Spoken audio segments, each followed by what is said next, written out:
Hi friends, మీకు ఈ video నచ్చినట్లయితే లైక్ చేయండి, సబ్స్క్రైబ్ చేయండి.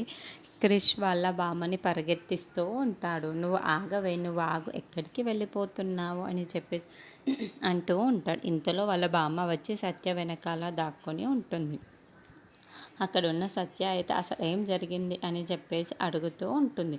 ఆ మాటలు వినగానే అక్కడున్న వాళ్ళ బామ్మ అయితే, మీకు ముహూర్తాలు పెట్టి ఎలాగైనా శోభనం జరిపించాలి అని నేను అనుకుంటున్నాను, కానీ వీడేమో ముహూర్తం లేకుండానే నీతో శోభనం జరుపుకుంటాను అని వాడంటున్నాడు.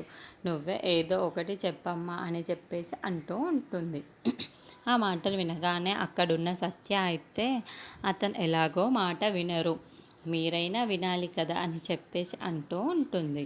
ఆ మాటలు వినగానే అక్కడున్న వాళ్ళ బామ్మ అయితే, సరే అయితే మీ ఇష్టం, మీకు నచ్చినట్లుగా మీరు చేసుకోండి అని చెప్పేసి అక్కడి నుండి వెళ్ళిపోతూ ఉంటుంది. ఇంతలో మహదేవయ్య వాళ్ళందరినీ ఆ మాటలన్నీ వింటూ ఉంటాడు.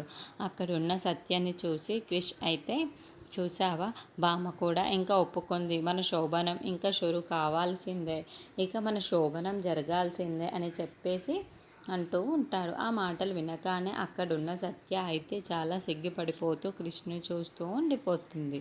ఇంతలో అక్కడున్న క్రిష్ అయితే సత్యను చూస్తూ అలా ప్రేమగా ఉంటాడు. అది చూడగానే అక్కడున్న మహాదేవయ్య వాళ్ళ పెద్ద కొడుకు అయితే చాలా కోపంగా, చూసావా, ఆ సత్యను వదులుకొని కుందేలు పిందెలాగా వదిలేస్తే మన నెత్తి మీద ఎక్కి తిరుగుతుంది, అందుకే దాన్ని ఎలాగైనా సరే లేపేయాలి అని నేను అనుకుంటాను, నువ్వేమంటున్నావు బాపు అని చెప్పేసి అడుగుతూ ఉంటాడు. ఆ మాటలు వినగానే అక్కడున్న మహాదేవయ్య అయితే ఒక్కసారిగా షాక్ అయిపోతూ ఉంటాడు.